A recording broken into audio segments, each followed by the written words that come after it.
In Calais?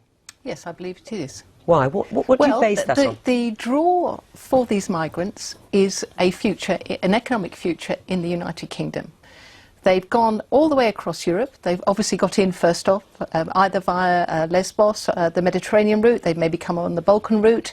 They've then either been trafficked or made their own way all the way to Calais and also Dunkirk.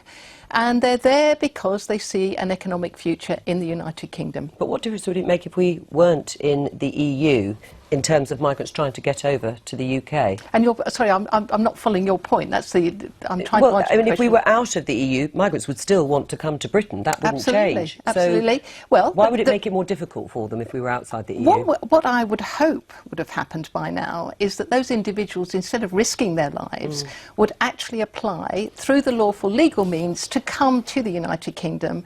And if we're out of the European Union, then clearly they wouldn't be able to get as far as they could in terms of the channel ports. Right. Do you agree with that assessment? I think that if we leave Europe, it won't make the slightest difference. These people have trekked all the way across other European countries because they want to come to Britain, because Britain's seen as the best of the European countries to actually bring your kids up in, and it's the most open, the least intolerant about Muslims. And what we've got to accept the fact is we're largely responsible for this. I mean, we had our government, along with the Americans, saying they want to overthrow Assad, they wanted to overthrow Gaddafi, they did get rid of Saddam Hussein.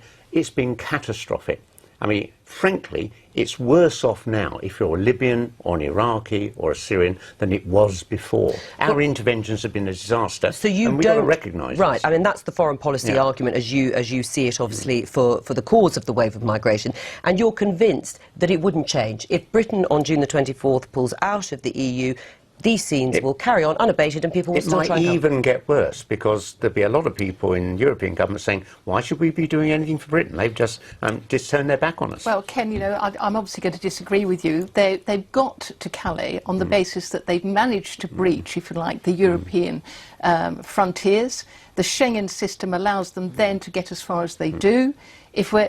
I mean, that's possibly the only area that we might agree, whether the UK is a member of the EU or not. Let's just take that out of the equation. The issue is they get into Europe, they then can get as far as they do on the basis that there is no border control. There's nothing stopping them. There's no passport control.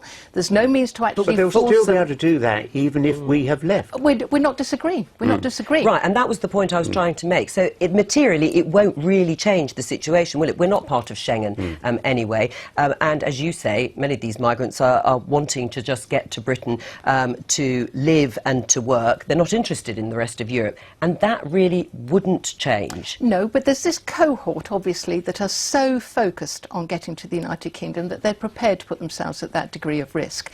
Now, what we do know is that thousands of individuals are arriving either on the Macedonian border or on the Greek islands, and we've got no idea what proportion of those are still then prepared to make that next level of risk and get all the way to Calais and Dunkirk, for instance. But it hasn't really affected the UK, has it? I mean, these are desperate scenes on mainland Europe, but actually in terms of the numbers of people that have actually made it to Britain as a result of this migrant crisis and who've actually been accepted either as asylum seekers or refugees hasn't really changed since this has erupted. I think, you know, first of all, your questions ought to be directed at, for instance, Kent County Council, that's having to actually look after children and actually home some of these people and make resources available. You also ought to talk to Kent Police, who actually have to manage these individuals when they jump out at the two service stations from lorries that they've hidden in. You also, I think, have to talk to somebody like the head of Eurostar, Eurotunnel, who have seen a big impact on their business on the basis that trains are being stopped. You say that, but the figures don't back it up. I mean, these are UK government figures. There were 25,771 asylum applications from main applicants in the year ending June 2015. Only 2,000 of those applications were from Syria.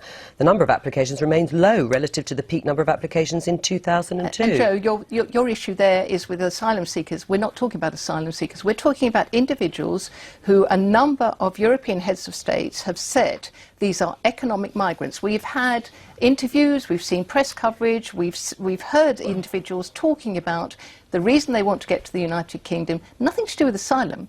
They're going because they believe, A, they can get a job, better standard of living, or they're entitled to benefits. Right. And that seems Would to be you- the three issues for them. Would you agree, though, that if we weren't part of the EU, we'd have less influence on discussions to do with the migrant No, crisis? not at all. Doesn't make a one. We have an opt-out of the Schengen Agreement. We are signed up to the UN Convention on Asylum Processing and Management. So in terms of our role in or out of the European Union, I would rather go with those two issues and areas rather than try and follow something that the EU is trying to manufacture. So is this actually going to be the main thrust of your argument in this EU referendum? Will it be part of your campaign? The migration and lack of border control, yes, of course, that's a key aspect of the Brexit campaign, and that's an important point here, in that it is the lack of border control. Will it be the within migrant crisis? No, as a it goal? won't be the migrant No. crisis. It's the lack of border Right. control and the uncontrolled migration to the United Kingdom. I mean, Germany has been criticised and also praised for the decision and the announcement by Angela Merkel to say Syrian refugees are welcome here. Do you think, as this migrant crisis unfolds and the pressure being put on countries like Greece and Italy and Macedonia, that that was the wrong thing to say? No, I mean, literally, Greece and Macedonia cannot cope with this wave. There's got to be a European-wide response. Each country has to take a fair share of genuine asylum seekers.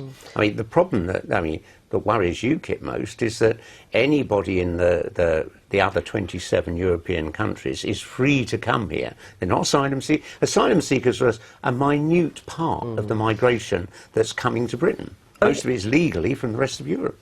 In Macedonia's case, do you think it's right that they've taken what's been seen as a hard line at their border? They described groups of people, men, 400 or so men, trying to break through before they had been registered.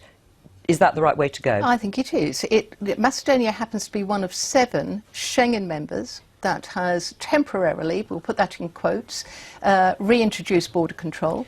You only have to look at the former head, Ronald Noble, and what he said, that the Schengen Agreement was effectively a passport to allow extremism and terrorism to be passport-free right across Europe. But when you are... have a head of an organisation such as that, an organisation with a huge amount of authority making that statement, I think, what Macedonia's done is absolutely spot on. Even using tear gas to control the crowds, tear gas that's been fired at small children. Well, I don't know the exact details about what they've used. I'll go on the basis of what you've said. If they've used tear gas, maybe they felt that was the only option. I don't agree. So you do think it's just like you don't? Agree. Right. So you don't think tear gas should be used? I mean, the complaint is that these large groups of migrants have been penned in for so long that this frustration is now overflowing and erupting. Hence, they are trying to push down the fence. What do you say to that? Well, the good thing, as far as I can tell, is that this awful activist anarchist organisation from the United Kingdom called No Borders,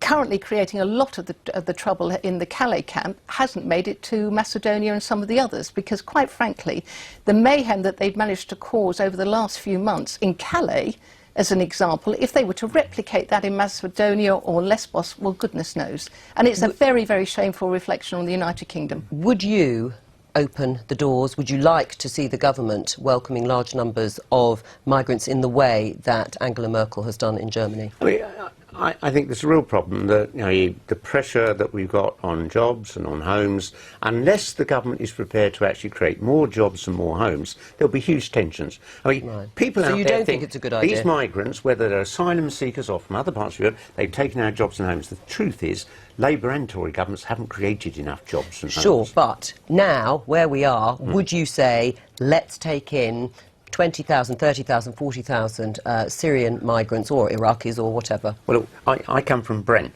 When we had the crisis in '72, when the Ugandan Asians were kicked out of their country, Edward Heath's Tory government turned to councils like Brent and said, could you take 10,000 in one borough?